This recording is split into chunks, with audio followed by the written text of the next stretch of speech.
The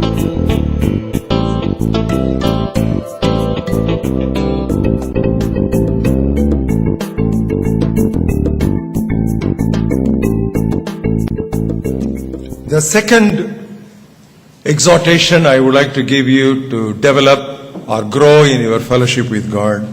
தேவனோடு கூட உள்ள இந்த ஐக்கியத்திலே வளருகிறதற்கு நான் உங்களுக்கு கொடுக்கிற இரண்டாவது ஆலோசனை என்னவென்றால் A regular quiet time. கிரமமான தனித்தியான அமைதி வேளை. A very regular quiet time. கிரமமான நம்முடைய தனித்தியான அமைதி வேளை. What is quiet time? இப்படிப்பட்ட அமைதி வேளை என்றால் என்ன?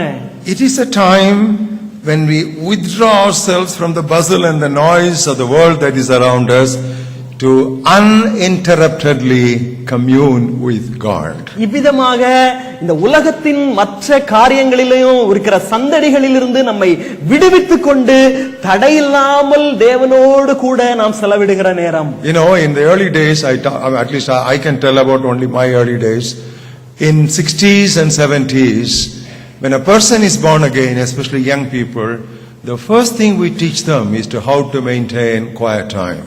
என்னுடைய ஆரம்ப நாட்களிலே 60களிலே 70களிலே ஒரு மனிதன் அல்லது வாலிபர்கள் அவர்கள் முதலாவது ஆண்டவரை ஏற்றுக்கொள்ளும் பொழுது அவர்களுக்கு கற்றுக் கொடுக்கக்கூடிய காரியம் இவ்விதமான அமைதி வேளை. But it pains me to find even some grown-up Christians have not learned this art of maintaining a quiet time. ஆனால் இன்றைக்கு வளர்ந்த கிறிஸ்தவர்களும் இவ்விதமாக இப்படிப்பட்ட ஒரு தியான வேளையை அமைதி வேளையை அவர்கள் கற்றுக்கொள்ளாதது எனக்கு மிகவும் வருத்தத்தை கொடுக்கிறது. So for the sake of those who perhaps here are sitting in this audience who do not maintain a regular quiet time, I want to give you some practical guidelines. இந்த கூட்டத்திலே அவ்விதமாக ஒருவேளை உங்களுடைய தனிப்பட்ட தியான வேளையை நீங்கள் கிரமமாக வைத்துக் கொள்ளாதிருப்பீர்கள் என்று சொன்னால் உங்களுக்கு என்று சொல்லி சில ஆலோசனைகளை சொல்ல விரும்புகிறேன். First and foremost thing, set a time. முதலாவது முக்கியமான காரியம் ஒரு நேரம் குறித்துக் கொள்ளுங்கள். It may look so elementary, and why elementary? It may be kindergarten. But I tell you, this is where every failure begins. இது ஒருவேளை மிகவும் சிறியதான ஆரம்ப நிலையை ஒருவேளை குறிக்கலாம், ஆனால் அதை செய்யாத பட்சத்திலே அங்கேதான் நாம் தவறுகிறோம். Set a time, and under normal circumstances, never ever give the time for any other activity. ஒரு நேரத்தை குறித்துக் கொள்ளுங்கள், மற்றபடி சாதாரண சூழலிலே அந்த நேரத்தை ஒரு நாளும் விட்டு விடாதிருங்கள். Daniel was a senior IAS officer in Babylon. தானியேல் பாபிலோனிலே ஒரு பெரிய ஐஏஎஸ் ஆபீசராக இருந்தான். Maybe he was, if you want to understand, as an Indian, he was the chief secretary to the government. அவன் ஒருவேளை நீங்கள் நம்முடைய இந்திய அடிப்படையில் நீங்கள் பார்ப்பீர்கள் என்று சொன்னால் நம்முடைய அரசாங்கத்தின் தலைமை பொறுப்பில் இருக்கிறவன். How many departments he would have had under his governors, nobody can say. இவ்விதமாக கவர்னருக்கு கீழே எத்தனை வித்தியாசமான பகுதிகள் இருக்கும் என்கிறதை நாம் ஒருவேளை நாம் அறிந்திருக்க மாட்டோம். Nevertheless, ஆனாலும் yesterday I gave you that verse. நான் நேற்றைய தினத்திலே இந்த வார்த்தையை சொன்னேன். You don't need to open it up, but I would like you to recollect that. அதை ஒருவேளை நீங்கள் மறுபடியும் திறந்து படிக்காவிட்டாலும் நாம் அதை மனதில் நினைவுக்கு கொண்டு வருவோம். In the 6th chapter and the 10th verse we read, Daniel, as his custom was, it was a customary thing for him. He was used to it. That was his habit. That was his practice. As his custom was, he prayed 3 times a day, kneeling down before his God. 6வது அதிகாரம் தானியேல் தீர்க்கதரிசியின் புஸ்தகம் 10வது வசனத்திலே நாம் வாசிக்கிறோம். இவ்விதமாக தானியேல் அது அவனுக்கு வழக்கமாயிருந்தது, பழக்கமாயிருந்தது என்று சொல்லி ஒவ்வொரு நாளும் 3 முறை முழங்கால் படியிட்டு பரலோகத்தின் தேவனை நோக்கி பார்க்கிறது வழக்கமாயிருந்தது. It was not just an Old Testament custom. The disciples carried it into the pages of the New Testament also. அது பழைய ஏற்பாட்டு வழக்கம் மாத்திரமல்ல, சீஷர்கள் அதை புதிய ஏற்பாட்டிலும் அதை கொண்டு வந்திருக்கிறதை நாம் பார்க்கிறோம். Turn with us that beautiful opening words of Acts of the Apostles 3rd chapter. இவ்விதமான அப்போஸ்தலர் நடபடிகளின் 3வது அதிகாரத்தின் முதல் வார்த்தையை நாம் பார்ப்போம். Now Peter and John went up together to the temple at the hour of prayer, the 9th hour. ஜெப வேளையாகிய 9ஆம் மணி நேரத்திலே பேதுருவும் யோவானும் தேவாலயத்திற்கு போனார்கள். Is it so very important? இது இத்தனை அவசியமான காரியமா? Is it noteworthy? What is very significant about it? இதுல அப்படி முக்கியமான காரியம் என்ன இருக்கிறது? Second chapter, 3,000 people were baptized. இரண்டாவது அதிகாரத்திலே 3000 பேர் ஞானஸ்நானம் பெற்றார்கள். I challenge you, I bet with you, none of you would have witnessed a baptismal service for 3,000 people at a stroke. நான் சவாலாக சொல்ல முடியும், நம்மிலே யாரும் ஒருவேளை ஒரே நேரத்திலே 3000 பேர் ஞானஸ்நானம் எடுக்கிறதை பார்த்திருக்க I மாட்டாங்க. have seen 300, 400, up to 500 I have seen. நான் ஒருவேளை 400, 500 வரைக்கும் ஞானஸ்நானம் எடுக்கிறதை But I பார்த்திருக்கிறேன். have not witnessed a baptismal service where 3,000 people were baptized. இவ்விதமாக 3000 பேர் ஞானஸ்நானம் பெற்றுக் கொள்ளுகிறதை ஒரே நேரத்தில் நான் பார்க்கவில்லை. And what an addition! அது எத்தனை பெரிய ஒரு காரியமா இருக்கிறது, What a responsibility! பெரிய பொறுப்பு இருக்கிறது. How much of pastoral care should be given to these newborn spiritual babes? இவ்விதமாக புதிதாய் பிறந்தவர்களுக்கு எத்தனை போதகர்களை நாம் உருவாக்க வேண்டும். That's what our logic would be. அதுதான் உடனடியாக நம்முடைய சிந்தனையா இருக்கும். But what did Peter and John do? ஆனால் பேதுருவும் யோவானும் என்ன செய்தார்கள்? Everything can wait, but the prayer time cannot wait. எல்லா காரியங்களும் ஒருவேளை பின்னதாக செய்து விடலாம், ஆனால் ஜெபத்தை நாம் தவிர்க்க முடியாது. This is a prayer hour. இது ஜெப வேளை. They did not go to perform a miracle. When they went for prayer, a miracle happened. அவர்கள் அற்புதம் செய்கிறதற்காக அங்கே போகவில்லை, அவர்கள் ஜெபத்திற்காக ஜெப வேளையிலே போனார்கள், அங்கே அற்புதம் நடந்தது. I believe that when the church restores prayer to its proper place, many such miracles would happen. நான் நம்புகிறேன், சபை இன்றைக்கு ஜெபத்திற்கு கொடுக்க வேண்டிய இடத்தை கொடுக்கும் பொழுது இவ்விதமான அநேக அற்புதங்கள் நடைபெறுவதை நாம் காண முடியும். The greatest failure of the church is on its knees. இன்றைக்கு சபையில் தவறுகிறத காரியம் அது முழங்காலில் தான். Backsliding begins on knees. பின்வாங்குதல் முழங்காலில் ஆரம்பிக்கிறது. When you don't kneel down, you begin to backslide. முழங்கால் படியிடாத பட்சத்திலே அங்கே பின்வாங்குதல் ஆரம்பிக்கிறது. Set a time. ஒரு நேரம் குறித்துக் கொள்ளுங்கள். Then choose a place. ஒரு இடத்தை தெரிந்து கொள்ளுங்கள். That's very important. அது மிக முக்கியம். What did Jesus say? இயேசு என்ன சொன்னார்? When you pray, நீ ஜெபம் பண்ணும் பொழுது get into your room உன் அறை வீட்டிற்குள் பிரவேசித்து and start praying. அங்கே ஜெபம் பண்ணு. That's not what he said. அப்படி சொல்லவில்லை. When you get into the room, உன்னுடைய அறை வீட்டிற்குள் பிரவேசித்து there is another thing you must do. இன்னொரு காரியம் செய்ய வேண்டும். You must close the door. கதவை பூட்ட வேண்டும். That's very important. அது மிக முக்கியம். If Jesus were here today to speak to us, இன்றைக்கு இயேசு ஒருவேளை நம்மோடு கூட பேசும்படியாக இருப்பாரே என்று you know சொன்னால் what he would say? அவர் என்ன சொல்வார் தெரியுமா? When you want to pray, நீ ஜெபிக்க விரும்பும் பொழுது switch off your mobile phones. உன்னுடைய இவ்விதமாக கை தொலைபேசிகளை நீ முதலாவதாக அணைத்து விட வேண்டும். The mobile phone is a good friend and a bad enemy. I don't know how many of you know that. இந்த விதமாக நம்முடைய கை தொலைபேசிகள் அது நமக்கு நல்ல நண்பனாக இருந்தாலும் அநேக நேரங்களிலே அது ஒரு மோசமான விரோதியாகவும் இருக்கிறது. It's a bad enemy for our Christian spiritual life, devotional life. I have no apology for the statement that I make now. நான் சொல்லுகிற இந்த வாக்கியத்திற்கு நான் கவலைப்படவில்லை. நம்முடைய ஆவிக்குரிய வளர்ச்சிக்கு நம்முடைய கை தொலைபேசிகள் அநேக நேரங்களில் தடங்கலா இருக்கிறது. Maybe you don't have a prayer room in your house. உங்களுடைய வீட்டிலே ஒரு ஜெப அறை உங்களுக்கு இல்லாமல் இருக்கலாம். But that's very sad. அது மிகவும் கவலைக்குரிய காரியம். Some people, just as friends, they bring their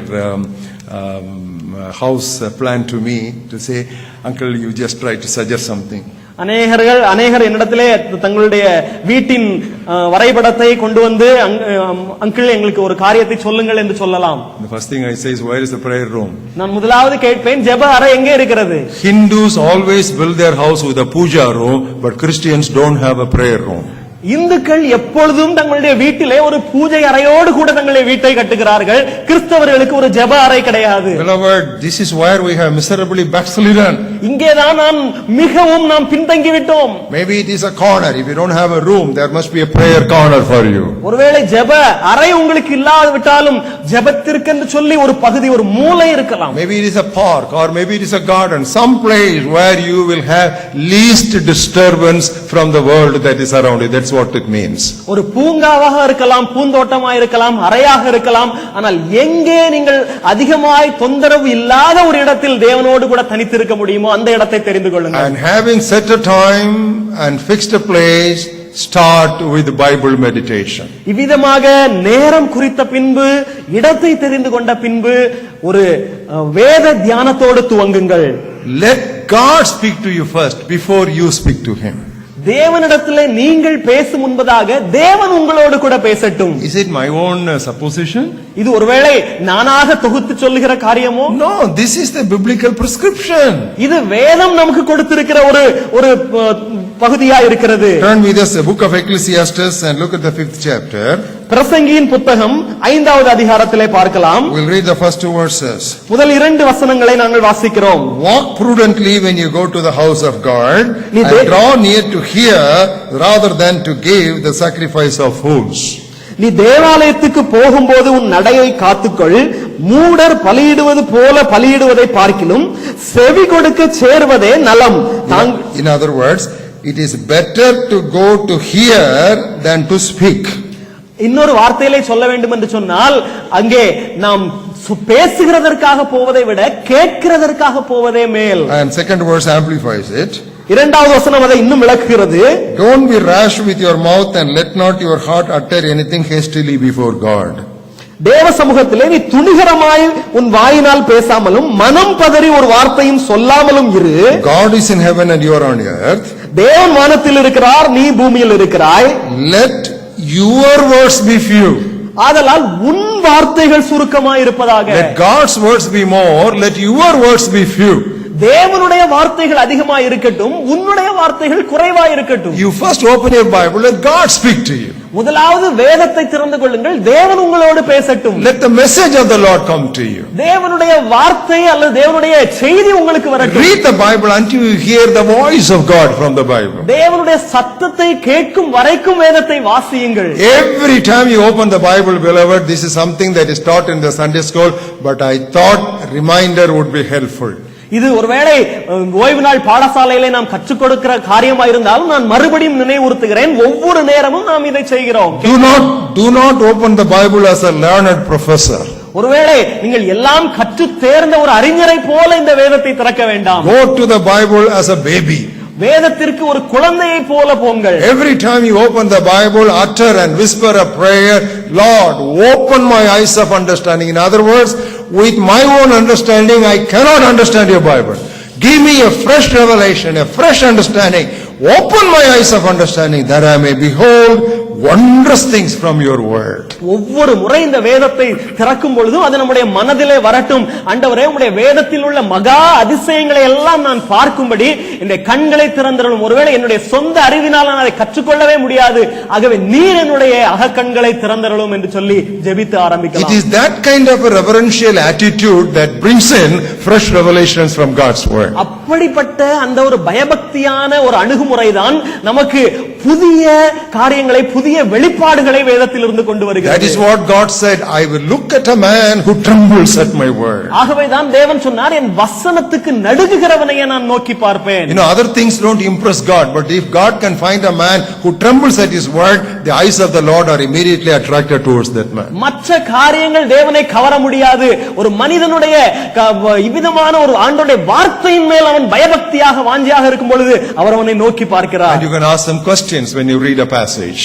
ஒரு வேத பகுதியை வாசிக்கும் பொழுது சில கேள்விகளை கேட்டுக்கொள்ளலாம். Is there a promise to claim in this passage? இதிலிருந்து நான் சொந்தமாக்கிக் கொள்ளக்கூடிய வாக்குத்தத்தம் ஏதாவது உண்டா? Is there a commandment for me to obey? நான் கீழ்ப்படிய வேண்டிய கட்டளை அதிலே உண்டா? Is there a sin that I must forsake? நான் விட்டுவிட வேண்டிய பாவம் எதுவும் சொல்லப்படுகிறதா? Is there a warning to take note of? நான் எடுத்துக்கொள்ள வேண்டிய எச்சரிப்பின் செய்தி இருக்கிறதா? Is there a revelation that I must understand? நான் புரிந்து கொள்ள வேண்டிய ஒரு வெளிப்பாடு இதிலே இருக்கிறதா? Is there an example for me to emulate or follow? நான் பின்பற்றக்கூடிய ஒரு மாதிரி இதிலே இருக்கிறதா? You know, only when you ask such questions, you will get the specific message coming out of that general passage. இவ்விதமான பொதுவான ஒரு பகுதியில் இருந்து உங்களுக்கு என்று சொல்லி செய்தி இப்படிப்பட்ட கேள்விகளை கேட்கும் பொழுது அப்படியே எழுந்து வருகிறது. The that comes out of that regular passage is what is called rhema. அப்படிப்பட்ட பகுதியிலிருந்து வருகிற தனிப்பட்ட செய்தி, அதை தான் தனிப்பட்ட செய்தி அல்லது ரேமா என்று அழைக்கிறோம்.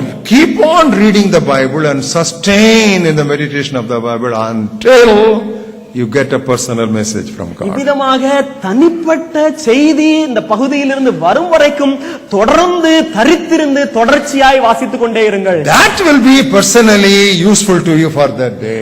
அது தனிப்பட்ட முறையில அந்த நாளுக்கு உங்களுக்கு உபயோகமா இருக்கும். Maybe a promise would have leaped out of the pages of the Bible. வேதத்தின் பகுதிகளிலிருந்து ஒரு வாக்குறுதி உங்களுக்கு வந்திருக்கலாம். And that day you will face a crisis, you would not know what to do, that promise will come in handy. அந்த நாளிலே உங்களுக்கு ஒரு நெருக்கடியான சூழ்நிலை ஏற்படும் பொழுது அந்த வாக்குத்தத்தம் அது உடனடியாக அது உங்களுக்கு உதவி செய்கிறது. Maybe God has already forewarned in that day's passage about a situation. அந்த ஒரு சூழ்நிலையை குறித்து ஏற்கனவே தேவன் அந்த நாளிலே ஒரு எச்சரிப்பை கொடுத்திருப்பார். Maybe you are going to face a temptation as Joseph faced the temptation in his work spot. யோசேப்பு தன்னுடைய வேலையிடத்திலே அவன் சோதனையை சந்தித்தது போல உங்களுடைய வேலையிடத்திலே ஒரு சோதனையை சந்திக்க நேரிடலாம். Or maybe a principle of guidance God has highlighted when you are reading that passage. நீங்கள் வாசிக்கும் பொழுது உங்களுக்கு வழி நடத்தக்கூடிய ஒரு வார்த்தையை தேவன் அங்கே கொடுத்திருக்கலாம். And that day you come into crossroads and you are in your wit's end and you are in a tight corner, you don't know which way to turn, that particular direction would come in handy. அந்த நாளிலே ஒருவேளை உங்களுக்கு நான் எந்த தீர்மானத்தை எடுப்பது அல்லது எந்த பகுதியிலே திரும்புவது என்று சொல்லி ஒரு கேள்வி வரும் பொழுது அந்த ஒரு பகுதி உங்களுக்கு உதவி செய்கிறது. Oh beloved, this kind of life with God, I tell you, it is the same for all age groups. Maybe you are a 1-year-old spiritual baby or 50-year-old spiritual baby, spiritual man, for you the principle is just the same. நீங்கள் ஒருவேளை ஒரு வருட கிறிஸ்தவராய் இருக்கலாம் அல்லது 50 வருட கிறிஸ்தவர்களாய் இருக்கலாம். ஆனால் இப்படித்தான் இது ஒவ்வொருவருடைய தனிப்பட்ட அனுபவமாய் இருக்க வேண்டிய அவசியமாய் When இருக்கிறது. you are in the 5th standard, you have a particular textbook. நீங்கள் 5வது வகுப்பு படிக்கும் பொழுது உங்களுக்கு ஒரு பகுதி உண்டு, பாட புத்தகம். School final, another textbook. நீங்கள் பள்ளி இறுதி ஆண்டு வரும் பொழுது உங்களுக்கு இன்னொரு பாட புத்தகம். Graduate level, another textbook. நீங்கள் கல்லூரியிலே செல்லும் பொழுது இன்னொரு பாட And புத்தகம். it keeps going and changing. ஆனால் அது அவ்விதமாக போய்க்கொண்டே இருக்கிறது, For மாறிக்கொண்டே each இருக்கிறது. level, there is a different textbook. ஒவ்வொரு வகுப்பிலேயும் நமக்கு வெவ்வேறு பாட புத்தகங்கள் உண்டு. But as far as Christian life is concerned, ஆனால் நம்முடைய கிறிஸ்தவ வாழ்க்கையை பொறுத்த வரைக்கும் maybe you are born again just yesterday in the gospel meeting. ஒருவேளை நேற்றைக்கு ஒரு சுவிசேஷ கூட்டத்திலே நீங்கள் மறுபடியும் பிறக்கிற அனுபவத்தை What பெற்றிருக்கலாம். is the textbook for you? உங்களுக்கு என்ன பாட புத்தகம்? The Bible. இந்த பரிசுத்த வேதாகமம். Maybe you have walked with God for 50 long years. ஒருவேளை 50 வருடங்கள் நீங்கள் ஆண்டவரோடு கூட நடந்திருக்கலாம். What is your textbook? உங்களுடைய பாட புத்தகம் என்ன? The Bible. இதே வேத புத்தகம் தான். Are you with me? நீங்கள் என்னோடு கூட Have you இருக்கிறீர்களா? understood the message? நீங்கள் புரிந்து கொள்ளுகிறீர்களா? Yes, beloved, this freshness and childlikeness should always be maintained every time you go to God in His Word. ஆம் அருமையானவர்களே, இந்த ஒரு வாஞ்சையும் எளிமையும் பிள்ளையை போன்ற ஒரு தாகமும் எப்பொழுதும் நம்முடைய கிறிஸ்தவ வாழ்க்கையில் இருக்க வேண்டும். And following that meditation, அந்த தியானத்தை பின்தொடர்ந்து then you respond in prayer. அதை நாம் ஜெபத்திலே தொடரலாம். You respond in praise. அதற்கு நாம் துதியிலே நாம் அதற்கு பதில் You செய்யலாம். can respond in worship. அதை ஆராதனையோடு கூட தொடரலாம். Now that is what I would call conversational relationship with God. அதை தான் உரையாடுதலோடு கூட உள்ள உறவாடுதல் என்று சொல்லி நான் சொல்லுவேன். Once again, conversational relationship with God. உரையாடுதலோடு கூடிய உறவாடுதல் என்று சொல்லி God speaks to me and then in turn, in response, I speak to Him. தேவன் என்னோடு கூட பேசுகிறார், அதற்கு மாறுத்தரமாக நான் தேவனோடு கூட பேசுகிறேன். If you regularly maintain a quiet line like this, இவ்விதமான தனித்தியான அமைதி வேளையை நீங்கள் தொடர்ந்து நீங்கள் கடைபிடிப்பீர்கள் என்று சொன்னால், I want to bless you with a promise. நான் உங்களை ஒரு வாக்குத்தத்தத்தோடு நான் உங்களுக்கு சொல்ல விரும்புகிறேன். Book of Proverbs 8th chapter. நீதிமொழிகளின் புத்தகம் 8வது அதிகாரம். Look at the 34th verse. 34வது வசனம். Blessed is the man who listens to me, watching daily at my gates, waiting at the posts of my doors. என் வாசற்படியில் நித்தம் விழித்திருந்து என் கதவு நிலை அருகே காத்திருந்து எனக்கு செவி கொடுக்கிற மனுஷன் பாக்கியவான். What a blessedness. எத்தனை பாக்கியமான ஒரு So காரியம். this is a blessing of daily quiet time. இதுதான் நம்முடைய அனுதின தனித்தியான வேளையினுடைய ஆசீர்வாதம். Maybe some of us started our quiet time years ago at the beginning of our Christian life. ஒருவேளை நம்மில சிலர் நம்முடைய ஆவிக்குரிய வாழ்க்கையின் ஆரம்ப நாட்களிலே இப்படிப்பட்ட தனித்தியான வேளை நமக்கு இருந்திருக்கலாம். But now so many other things have crowded out and finally cancelled quiet time from our lives. இவ்விதமாக அநேக மற்ற காரியங்கள் நம்முடைய வாழ்க்கையிலே வந்து நெருக்கி அவைகளை தள்ளி இன்றைக்கு அதை முற்றிலும் தவிர்த்து விட்ட நிலையிலே நாம் இருக்கலாம். With folded hands, I beg of you, restore that quiet time in your Christian நான் life. கரங்களை கூப்பி நான் உங்களை வேண்டிக் கொள்வேன், அந்த தனித்தியான வேளையை மறுபடியும் புதுப்பித்துக் கொள்ளுங்கள். That is the only way how you can get back fire on the altar of your life. அப்படிப்பட்ட இந்த ஒரே வழியிலே தான் நீங்கள் உங்கள் பலிபீடத்திலே மறுபடியும் நீங்கள் அக்கினியை கொண்டு வர முடியும். Maybe there is no fire now, there is only a smoke, but our God will not quench the smoke, He will kindle that wick. ஒருவேளை இன்றைக்கு உங்களுடைய பலிபீடத்திலே ஒரு அக்கினி இல்லாமல் இருக்கலாம், வெறும் புகை மாத்திரம் இருக்கலாம். ஆனால் நம்முடைய தேவன் மங்கி எரிகிற திரியை, புகையாயிருக்கிற திரியை, அதை அவர் அணைத்து போடுகிறவர் அல்ல, அதை அவர் மறுபடியும் தீமூட்டி எழுப்புகிறவராய் இருக்கிறார். That is our God. அதுதான் நம்முடைய தேவன். He is not interested in condemning us, but He is interested in convicting us for correcting us. அவர் நம்மை இவ்விதமாக குற்றப்படுத்துகிறதற்கு அல்ல, ஆனால் நம்முடைய குறைகளை அவர் சரிப்படுத்தி நம்மை நேராக்க விரும்புகிறார். Now the third suggestion, the exhortation we have to grow in fellowship with God. இவ்விதமாக தேவனோடு கூட உள்ள ஐக்கியத்திலே வளருகிறதற்கு நான் சொல்லுகிற மூன்றாவது ஆலோசனை, Avoid anything that displeases God. தேவனுக்கு பிரியமில்லாத எதையும் தள்ளிவிடுங்கள்.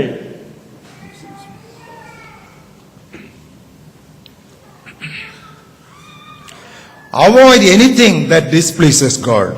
தேவனுக்கு பிரியமில்லாத எதையும் ஒதுக்கி தள்ளிவிடுங்கள். There is a wonderful testimony by the Lord Jesus Christ Himself in John's Gospel, 8th chapter.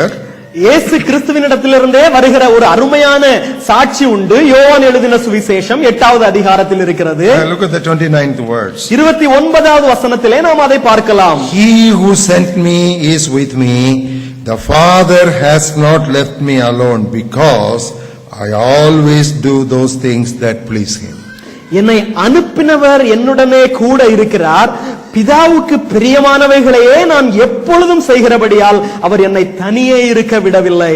What a wonderful testimony. எவ்வளவு அருமையான ஒரு சாட்சி. How to grow in fellowship with God. எவ்விதமாக தேவனோடு கூட உள்ள ஐக்கியத்திலே நான் வளர முடியும். Do only that which pleases God, never do that which displeases Him. தேவனுக்கு பிரியமானவைகளை மாத்திரம் செய்யுங்கள். தேவனுக்கு பிரியமற்ற எல்லாவற்றையும் ஒதுக்கி தள்ளிவிடுங்கள். Blessing and the fellowship with God is conditional. தேவன் கொடுக்கிற ஆசீர்வாதங்கள் எப்பொழுதுமே நிபந்தனையோடு கூட உள்ளவைகள். All the blessings in Christian life are free, but they are not cheap. தேவன் கொடுக்கிற ஒவ்வொரு ஆசீர்வாதங்களும் அவைகள் இலவசமாய் கிடைக்கின்றன. ஆனால் அவைகள் மட்டமானவைகள் அல்ல, மலிவானவை அல்ல. மலிவானவைகள் அல்ல. They are all free, but they are not cheap, mind you. அவைகள் இலவசமாய் நமக்கு கொடுக்கப்பட்டாலும் அவைகள் மலிவானவைகள் அல்ல. See, that truth we should always keep in mind. அது நாம் எப்பொழுதும் நம் மனதிலே கொள்ள வேண்டும். So Jesus said, my Father never leaves me alone. Why? I always do those things which please Him. ஆகவே இயேசு விதமாய் சொன்னார், என் பிதா எப்பொழுதும் என்னை தனியே இருக்க விடவில்லை. ஏனென்று சொன்னால் பிதாவுக்கு பிரியமானவைகளையே நான் எப்பொழுதும் செய்கிறேன். That was the experience of Joseph of old.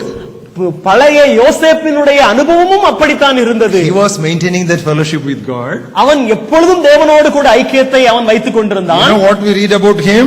நாம் அவனை குறித்து என்ன வாசிக்கிறோம்? The Lord was with Joseph. கர்த்தர் யோசேப்போடே கூட இருந்தார். I like that word. The Lord was with Joseph. நான் இந்த வார்த்தையை மிகவும் எனக்கு பிடிக்கும். கர்த்தர் யோசேப்போடே கூட இருந்தார். There is another truth the Bible does not say, but the Bible explains it. இன்னொரு உண்மையை வேதம் ஒருவேளை நேரடியாக சொல்லாவிட்டாலும் அதை நமக்கு விளக்கி காண்பிக்கிறது. God was with Joseph. தேவன் கர்த்தர் யோசேப்போடே கூட இருந்தார். And Joseph was with God.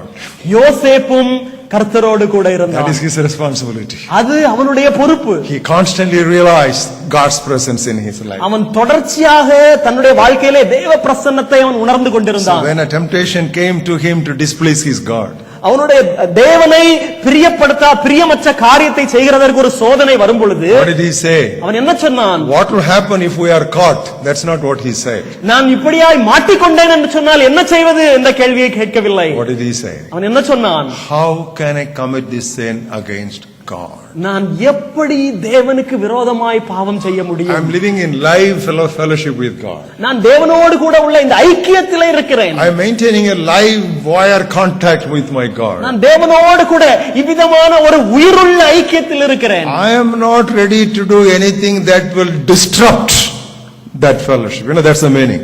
I am not ready to do anything, however tasty it might be, that would destroy that fellowship, disrupt that fellowship. அது எத்தனை இன்பமானதாக எனக்கு தோன்றினாலும் அந்த ஐக்கியத்தை துண்டிக்கிற, அந்த ஐக்கியத்தை தவறவிடுகிற எந்த காரியத்தையும் நான் அனுமதிக்க போகிறதில்லை. But never allow anything that come between you and your God. தேவனுக்கும் உங்களுக்கும் இடையிலே எதையும் வரவிடாதிருங்கள். What does the Bible say? வேதம் என்ன சொல்லுகிறது? The Lord's hand is not shortened that it cannot save. கர்த்தருடைய கரம் ரட்சிக்கப்படாதபடிக்கு குறுகி போகவில்லை. The Lord's ears are not deaf that he cannot hear. அவருடைய செவிகள் கேட்கக்கூடாதபடிக்கு மந்தமாகவில்லை. But our sins have made a barricade between God and us. ஆனால் நம்முடைய அக்கிரமங்கள் தேவனுக்கும் நமக்கும் ஒரு பிரிவினையை உண்டு பண்ணிவிட்டது. There is a beautiful text in book of Job. I don't know how many of you have ever noticed it. It is worth memorizing. யோபுவிலே ஒரு அருமையான வாசகம் இருக்கிறது. அதை எத்தனை பேர் குறித்துக் கொண்டிருக்கிறீர்கள் என்று தெரியவில்லை. ஆனால் இன்றைக்கு அதை மறுபடியும் நாம் பார்க்கிறது மிகவும் உபயோகமாக இருக்கும். We can even memorize it. நீங்கள் மனனம் செய்து கொள்ளலாம். Book of Job 22nd chapter. யோபு 22வது அதிகாரம். We'll read from verse 21. 21வது வசனத்திலிருந்து நாங்கள் வாசிக்கிறோம். This speaks about that precious fellowship. இது இவ்விதமான விலைமதிக்க முடியாத அந்த ஐக்கியத்தை குறித்து சொல்லுகிறது. Now acquaint yourself with him and be at peace. நீர் அவரோட பழகி சமாதானமாயிரும். Thereby good will come to you. அதனால் உமக்கு நன்மை வரும். நல்லா இருக்குல்ல? அவரோட பழகி சமாதானம். நல்ல பழகுங்க அவரோட. That fellowship, that relationship, that working relationship. அவ்விதமாக அவரோடு கூட நாம் பழகும் பொழுது, and then it says, receive please instruction from his mouth. அவருடைய வாயினின்று பிறந்த வேத பிரமாணத்தை ஏற்றுக்கொண்டு. And then the 23rd verse says, 23வது வசனம் சொல்லுகிறது, if you return to the Almighty, you will be built up, you will remove iniquity far from your tents. நீர் சர்வ வல்லவரிடத்தில் மனம் திரும்பினால் திரும்ப கட்டப்படுவீர், அக்கிரமத்தை உமது கூடாரத்துக்கு தூரமாக்குவீர். What a beautiful play. It's like a pictorial language, how we can rebuild our fellowship with God. நாம் தேவனோடு கூட உள்ள அந்த ஐக்கியத்தை மறுபடியும் எப்படி கட்டி எழுப்புகிறது என்கிறதை படமிட்டு காண்பிக்கிறது. At least once a week. குறைந்தது வாரம் ஒரு முறை. Or if you think once a week is little too much, maybe once a fortnight. ஒருவேளை வாரம் ஒரு முறை கடினமாக இருந்தால் 2 வாரங்களுக்கு ஒரு முறை. Just 1 hour. 1 மணி நேரமாவது. No prayer. ஜெபம் இல்லை. No praise. ஒரு துதியின் நேரம் இல்லை. Nothing of that sort. அப்படிப்பட்ட எந்த காரியமும் இல்லை. Just self examination. ஒரு தற்பரிசோதனை செய்து பார்க்க வேண்டிய நேரம். Just looking unto the Lord and say, search me, O God, and know my heart, I pray. Try me, O Savior, know my thoughts. See if there be any wicked way in me, and cleanse me and keep me in way of everlasting. இவ்விதமாக தற்பரிசோதனை செய்து, தேவனே என்னை ஆராய்ந்து என் இருதயத்தை அறிந்து கொள்ளும், என்னை சோதித்து என் சிந்தனைகளை அறிந்து கொள்ளும், வேதனை உண்டாக்கும் வழி என்னிடத்திலே உண்டோ என்று பார்த்து நித்திய வழியிலே என்னை நடத்தும் என்று சொல்லி சொல்றார். Prophet Amos asked a challenging question. ஒருவேளை தீர்க்கதரிசி ஆமோஸ் இவ்விதமான சவாலான ஒரு கேள்வியை கேட்டான். How can two walk together unless they are agreed?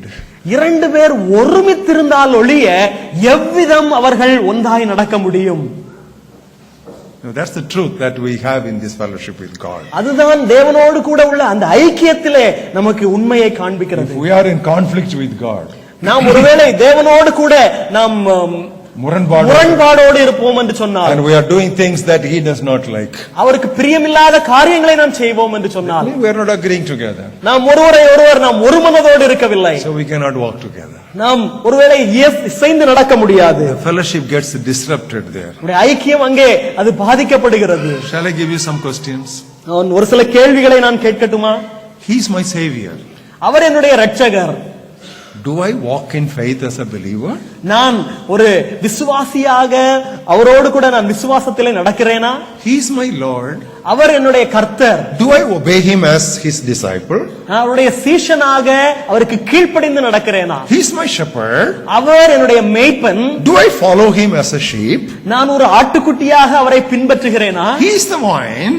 அவர் திராட்சை செடியாக இருக்கிறார். Do I abide in him as a branch? நான் ஒரு கிளையாக நான் நிலைத்திருக்கிறேனா? He is my king. அவர் என்னுடைய ராஜா. Do I serve him faithfully as a citizen? நான் ஒரு மானிடனாக அவருக்கு நான் ஊழியம் செய்கிறேனா? He is my bridegroom.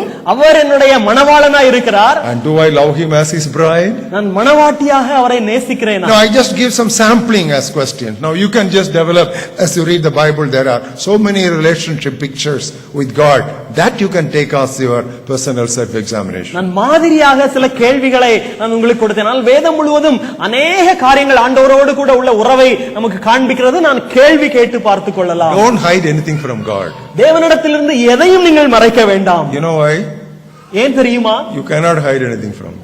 ஏனென்று சொன்னால் அவரிடத்திலிருந்து எதையும் மறைக்க முடியாது. It's as simple as that. அது அத்தனை எளிதானது. So don't hide anything from God because you cannot hide anything from God. தேவனிடத்தில் எதையும் நீங்கள் மறைக்காதீர்கள். ஏனென்று சொன்னால் மறைக்கவும் முடியாது. My Bible says, என்னுடைய வேதம் சொல்லுகிறது, if we walk in the light, in the openness, in transparency, as he is in the light, we have fellowship with one another. அவர் ஒளியில் இருக்கிறது போல நானும் ஒளியிலே நடக்கும் பொழுது நான் ஒருவரோடு கூட ஐக்கியம் கொண்டிருப்போம் என்று சொல்லி. And when that fellowship is there, அப்படிப்பட்ட ஒரு ஐக்கியம் இருக்கும் பொழுது, the blood of Jesus his son keeps cleansing us from all our sin. அவருடைய குமாரனாகிய இயேசு கிறிஸ்துவின் இரத்தம் நம்முடைய சகல பாவங்களையும் நீக்கி நம்மை சுத்திகரிக்கிறது. God is not looking for perfect people, but God is looking for transparent people. தேவன் இவ்விதமாக பூரணமான நபர்களை தேடவில்லை. ஆனால் அவர் வெளிப்படையாக ஒளியிலே நடக்கிறவர்களை, அப்படிப்பட்டவர்களை விரும்புகிறார். This is a very important truth in Christian life. நம்முடைய கிறிஸ்தவ வாழ்க்கையிலே மிக முக்கியமான செய்தி இது. God is not looking for perfect people, தேவன் இவ்விதமாய் பூரணமானவர்களை தேடவில்லை. but he is looking for transparent people. ஆனால் அவர் வெளியரங்கமாய் இருக்கிறவர்களை தேடுகிறார். Once again I want to make that statement. நான் மறுபடியும் அதை சொல்ல விரும்புகிறேன். We walk in the light as he is in the light. அவர் ஒளியில் இருக்கிறது போல நாம் ஒளியிலே நடக்கும் பொழுது fellowship with one another. நாம் ஒருவரோடு கூட ஒருவர் ஐக்கியப்பட்டிருப்போம். The blood of Jesus Christ his son cleanses us from all sin. அவருடைய குமாரனாகிய இயேசு கிறிஸ்துவின் இரத்தம் சகல பாவங்களையும் நீக்கி நம்மை சுத்திகரிக்கிறது. What a blessed privilege. இது எத்தனை பாக்கியமான ஒரு காரியம். At the same time what an awesome responsibility. ஆனால் அதோடு கூட எத்தனை பெரிய பொறுப்பும் அதில் இருக்கிறது. Fourthly, நான்காவதாக, fourth admonition I want to give you. நான்காவது உங்களை உற்சாகப்படுத்தும்படியாக சொல்கிற ஆலோசனை, seek the fellowship of God's children. தேவ பிள்ளைகளின் ஐக்கியத்தை நாடுங்கள். Yesterday I spoke to you about this, but I want to add a little more on this. நேற்றைய தினத்திலே இதை குறித்து உங்களோடு கூட பேசினேன். இன்றைக்கு கொஞ்சம் அதோடு கூட அதிக காரியங்களை சொல்ல விரும்புகிறேன். Seek the fellowship of God's children. Don't wait for the fellowship to come to you. You go in search of that. இதமாக ஐக்கியம், தேவ பிள்ளைகளின் ஐக்கியம் உங்களை தேடி வரும் என்று சொல்லி காத்திருக்க வேண்டாம். ஆனால் நீங்களே அப்படிப்பட்ட ஒரு ஐக்கியத்தை நாடி செல்லுங்கள். God is with me. தேவன் என்னோடு கூட இருக்கிறார். God is with Stanley. தேவன் இவ்விதமாய் ஸ்டான்லியோடு கூட இருக்கிறார். Even Joseph ஓடு இருக்கு. பைபிள் வசனமே இருக்கு. God is with Stanley. தேவன் இவ்விதமாக ஜோசப்போடு கூட இருக்கிறார். But Jesus said, ஆனால் இயேசு சொன்னார், where 2 or 3 are gathered together in my name, எங்கே 2 பேர் என் நாமத்தினாலே ஒருமனப்பட்டிருக்கிறார்களோ, I shall be in their midst. நான் அவர்கள் நடுவில் இருப்பேன். See, already God is with me. தேவன் ஏற்கனவே என்னோடு கூட இருக்கிறார். But when we come together in fellowship, நாங்கள் ஐக்கியத்திலே ஒன்றுபட்டு வரும் பொழுது, Jesus did not say when 2 or 3 pray in my name. He said when you gather in my name. அவர் 2 பேர் என் நாமத்தினாலே ஜெபியுங்கள் என்று சொல்லவில்லை, கூடி வரும் பொழுது என்று சொன்னார். He did not say I will come in your midst, but he says I am already there in your midst. அவர் நான் உங்கள் மத்தியிலே வருவேன் என்று சொல்லவில்லை, உங்கள் மத்தியிலே இருக்கிறேன் என்று சொன்னார். That is why I don't believe in asking God to come to us. He will say sorry, I am already there. ஆகவே நான் இவ்விதமாக தேவனே வாரும் வாரும் என்று வேண்டுகிறதை நான் அவ்விதமாக நான் நம்பவில்லை. அவர் ஏற்கனவே இருக்கிறார். If you gather in the name of Jesus, he is already there. இயேசுவின் நாமத்திலே நாம் கூடுவோம் என்று சொன்னால் அவர் கண்டிப்பாக இருக்கிறார். But if you gather in the name of Kanyakumari or Tirunelveli, he is not there. Kanyakumari Tirunelveli என்கிற அடிப்படையிலே கூடினால் அவர் இருக்க See, மாட்டார். that is the difference. அதுதான் வித்தியாசம். If you gather in the name of Jesus, that's very important. In the name of the banner is in the name of Jesus. If you gather in the name of Jesus, you don't need to invite him. You need only to acknowledge his presence. இவ்விதமாக இயேசுவின் நாமத்திலே கூடி வரும் பொழுது அவரை நாம் வரவேற்க தேவையில்லை. அவர் இருக்கிறதை நாம் உணர்ந்து கொண்டோம் என்றால் போதும். You know, those words are so heavy and beautiful. I am there in their midst. Hallelujah. நான் அவர்கள் நடுவிலே இருக்கிறேன். இது எத்தனை மிக பெரிய ஒரு வார்த்தை. That is why the Bible says God inhabits the praises of his people. ஆகவேதான் வேதம் சொல்லுகிறது அவர் தன்னுடைய ஜனங்களுடைய துதியில் நடுவில் இருக்கிறார் என்று சொல்லி. Come to us to book of Malachi, the last book of the Old Testament, and look at the 3rd chapter, and I will read to you a verse which most of us are quite familiar with. நமக்கு நன்றாக ஒருவேளை தெரிந்திருக்கிற மல்கியா தீர்க்கதரிசியின் புத்தகத்தின் 3வது அதிகாரத்தின் 16வது வசனத்தை நாம் வாசிக்கிறோம். Those who feared the Lord spoke to one another. அப்பொழுது கர்த்தருக்கு பயந்தவர்கள் ஒருவரோடு ஒருவர் பேசிக் கொள்வார்கள். The Lord listened and heard them. கர்த்தர் கவனித்து கேட்பார். Here there is no question of prayer, they were just fellowshipping one another. இங்கே ஜெபத்தை குறித்து சொல்லவில்லை, ஒருவரோடு ஒருவர் உள்ள ஐக்கியத்தை குறித்து சொல்லுகிறது. They were just interacting with each other. அவர்கள் ஒருவரோடு ஒருவர் பேசிக் கொண்டிருக்கிறார்கள். It's a fellowship in the name of Jesus. அது இயேசுவின் நாமத்தில் உள்ள ஒரு ஐக்கியம். Those who feared the Lord spoke to one another. கர்த்தருக்கு பயந்தவர்கள் அவர்கள் ஒருவரோடு ஒருவர் பேசிக் கொள்கிறார்கள். The Lord listened and heard them. கர்த்தர் கவனித்து கேட்கிறார். A book of remembrance was written before him for those who fear the Lord, who meditate on his name. கர்த்தருக்கு பயந்தவர்களுக்காகவும் அவருடைய நாமத்தை தியானிக்கிறவர்களுக்காகவும் ஞாபக புஸ்தகம் ஒன்று அவருக்கு முன்பாக That's what எழுதப்பட்டிருக்கிறது. exactly Jesus transported to the New Testament. அதைத்தான் இயேசு புதிய ஏற்பாட்டிற்கு கொண்டு When you வந்திருக்கிறார். come together in my name, there I am in your midst. நீங்கள் என் நாமத்திலே கூடி வரும் பொழுது உங்கள் நடுவிலே நான் இருக்கிறேன். I am not a passive listener, I am an active participant. நான் ஒருவேளை சும்மா உட்கார்ந்து கேட்கிற நபர் அல்ல, நானே ஈடுபாடு கொள்கிறவனாய் We come இருக்கிறேன். into fellowship. நான் ஐக்கியப்படும் பொழுது Oh beloved, I cannot overemphasize the importance of fellowship to experience this fellowship with God. இவ்விதமாக நாம் கூடி வரும் பொழுது உள்ள ஐக்கியம் எவ்விதமாய் தேவனோடு கூட உள்ள ஐக்கியத்திற்கு உதவி செய்கிறது என்கிறதை நான் மிகைப்படுத்தி சொல்ல Even முடியாது. in book of Revelation that picture is there. இந்த படம் நாம் வெளிப்படுத்தின விசேஷத்திலையும் நாம் பார்க்கிறோம். 7 candlesticks. 7 குத்து விளக்குகள். What are those 7 candlesticks? இந்த 7 குத்து விளக்குகள் எதை They are குறிக்கிறது? all the 7 churches in Asia. அவைகள் ஆசியாவில் இருக்கிற 7 சபைகள். And what do we see there? அங்கே நாம் என்ன பார்க்கிறோம்? Jesus walking in the midst of the candlesticks. இயேசு இந்த 7 குத்து விளக்குகளின் நடுவிலே அவர் உலாவுகிறவராய் இருக்கிறார். That's the power of fellowship. அதுதான் ஐக்கியத்தின் வல்லமை. That's the blessing of fellowship. அதுதான் ஐக்கியத்தின் ஆசீர்வாதம். And I told you yesterday very definitely, I repeat it today. நேற்றைக்கு இதை மிகவும் தெளிவாய் சொன்னேன், மறுபடியும் வலியுறுத்தி சொல்ல விரும்புகிறேன். Your Sunday morning service coming together is not sufficient. நாம் ஞாயிற்றுக்கிழமை ஆராதனைக்கு கூடி வருகிறது, அது போதுமானதல்ல. Most of our fellowships there is no fellowship. நம்முடைய அநேக ஐக்கியங்களிலே ஐக்கியமே இல்லை. We simply finish and we run away. We don't even shake hands with each other. நாம் முடித்துவிட்டு நாம் ஓடி விடுகிறோம், ஒருவரோடு ஒருவர் கை குலுக்குவது கூட இல்லை. The vertical element is there, but horizontal element is not there. அந்த நேரான அந்த காரியம் இருக்கிறது, அந்த சமதளத்தின் உள்ள காரியம் இல்லை. Today in the church worship is restored, fellowship is not restored. இன்றைக்கு ஆராதனை ஒருவேளை புதுப்பிக்கப்பட்டிருக்கலாம், ஆனால் ஐக்கியம் இல்லை. So that is what I am emphasizing now. அதைத்தான் நான் வலியுறுத்தி கூறுகிறேன். Try to get with some like-minded believers விதமாக ஒரே சிந்தையுள்ள விசுவாசிகளாக கூடி வாருங்கள். in your locality. உங்களுடைய இடங்களிலே கூடுங்கள். If not weekly, at least bi-weekly.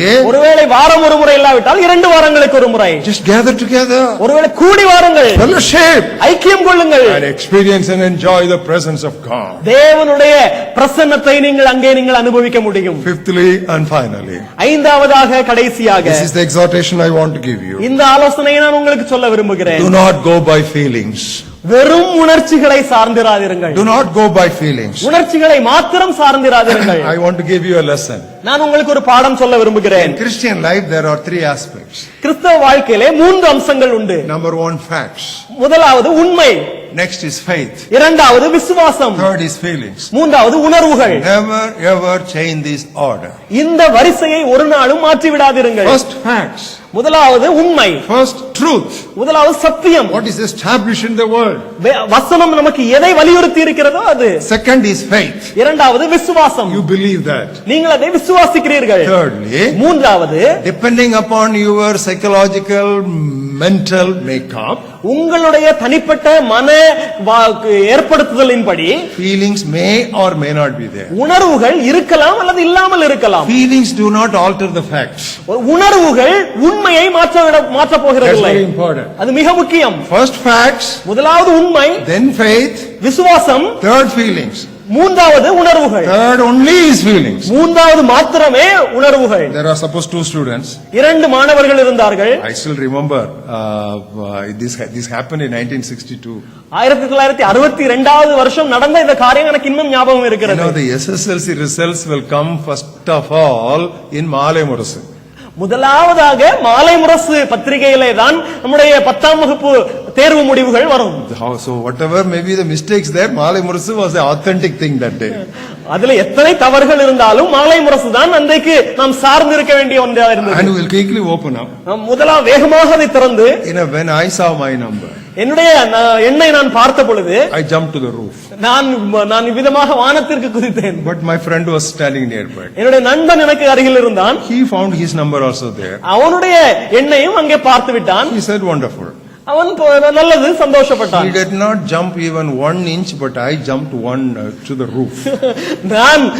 அவன் ஒரு அங்குலம் கூட அவன் குதிக்கவில்லை, நான் கூரை வரைக்கும் குதித்து விட்டேன். Both of us have passed. இரண்டு பேரும் நாங்கள் தேர்வு ஆகிவிட்டோம். Just because I jumped to the roof, that did not make it a better pass than his pass. நான் ஒருவேளை கூரை வரைக்கும் குதித்ததினாலே என்னை அதிகமாக நான் பாஸ் ஆகிவிட்டதாக கருதப்படவில்லை. Fact is the same. உண்மைதான். According to our psychological makeup and temperament, we respond. நம்முடைய உருவாக்குதலின்படி, மன எண்ணத்தின்படி நாம் விதமாக நாம் பதில் செய்கிறோம். These days the devil is producing a substitute religion of feelings. இந்த நாட்களிலே சத்துரு இவ்விதமாக ஒரு மாற்று மார்க்கத்தை உருவாக்கி கொண்டிருக்கிறான். அது உணர்வுகளின் அடிப்படையிலானது. If I feel good, that is the truth. நான் இவ்விதமாக என்னுடைய உணர்வுகள் நான் அதிலே சந்தோஷப்பட்டால் அது உண்மை. That is not the truth. அது உண்மை அல்ல. What is the truth? சத்தியம் என்ன? What God has said in his word, that is the truth. தேவன் தன்னுடைய வார்த்தையில் என்ன சொல்லி இருக்கிறாரோ அதுதான் சத்தியம். God has said it. தேவன் சொல்லி இருக்கிறார். I believe it. நான் நம்புகிறேன். That settles it. அதோடு முடிந்து விடுகிறது. That's all. அது அவ்வளவுதான். God said it. தேவன் சொன்னார். I believe it. நான் நம்புகிறேன். That settles it. அது முடிவை கொண்டு வருகிறது. That is Christian life. அதுதான் கிறிஸ்தவ வாழ்க்கை. That is Christian fellowship. அதுதான் கிறிஸ்தவ ஐக்கியம். You can walk with that assurance. அந்த ஒரு உறுதியோடு கூட நாம் நடக்க முடியும். In conclusion, I want to make a statement. இவ்விதமாக முடிவாக நான் இந்த காரியத்தை சொல்ல விரும்புகிறேன். Today God is with us. இன்னைக்கு தேவன் நம்மோடு கூட இருக்கிறார். When Christ comes, இயேசு வரும் பொழுது we shall be taken up. நாம் எடுத்துக்கொள்ளப்படுவோம். You know what the Bible says? வேதம் என்ன சொல்லுகிறது? We shall be with him. நாம் அவரோடு கூட இருப்போம். Today God is with us. இன்னைக்கு அவர் நம்மோடு கூட இருக்கிறார். Tomorrow we shall be with him. நாளை நாம் அவரோடு கூட இருப்போம். That brings fellowship to the full orbed circle. அது இவ்விதமாக ஐக்கியத்தை ஒரு முழு நிலைமைக்கு கொண்டு வருகிறது. Shall we all stand up to thank God for this fellowship? இந்த ஒரு ஐக்கியத்திற்காக நாம் எல்லாரும் எழுந்து நின்று தேவனுக்கு நன்றி செலுத்தலாம். All eyes closed and heads bowed down. கண்கள் மூடி இருக்க, நம்முடைய தலைகள் தாழ்ந்து இருக்க. What a wonderful God we have. நமக்கு எத்தனை மகா அதிசயமான தேவன் இருக்கிறார். God who seeks fellowship with us. தேவன் மனிதரோடு ஐக்கியத்தை நாடுகிற ஒரு தேவன். God seeks fellowship. தேவன் ஐக்கியத்தை நாடுகிறார். But do we seek his fellowship? நாம் அவரோடு கூட உள்ள அந்த ஐக்கியத்தை நாமும் வாஞ்சிக்கிறோமா? There should be a deep longing and passion. விதமான ஒரு பேராவல் நம்மிடத்தில் இருக்க வேண்டும். And we must maintain a regular quiet time. நாம் இவ்விதமாக கிரமமான நம்முடைய தனித்தியான வேளை கொண்டிருக்க வேண்டும். We should avoid anything that displeases God in our lives. தேவனுக்கு பிரியமில்லாத எல்லாவற்றையும் ஒதுக்கி தள்ளி விடுவோம். We should seek the fellowship of God's children. தேவ பிள்ளைகளோடு கூட உள்ள ஐக்கியத்தை நாடுவோம். We go by facts of God's word and not by feelings. நாம் உணர்வுகளின் அடிப்படையில் அல்ல, தேவனுடைய சத்தியத்தின் அடிப்படையிலே நாம் நடந்து செல்வோம். Keep standing for prayer. ஜெபத்திற்காக தொடர்ந்து நிற்போம்.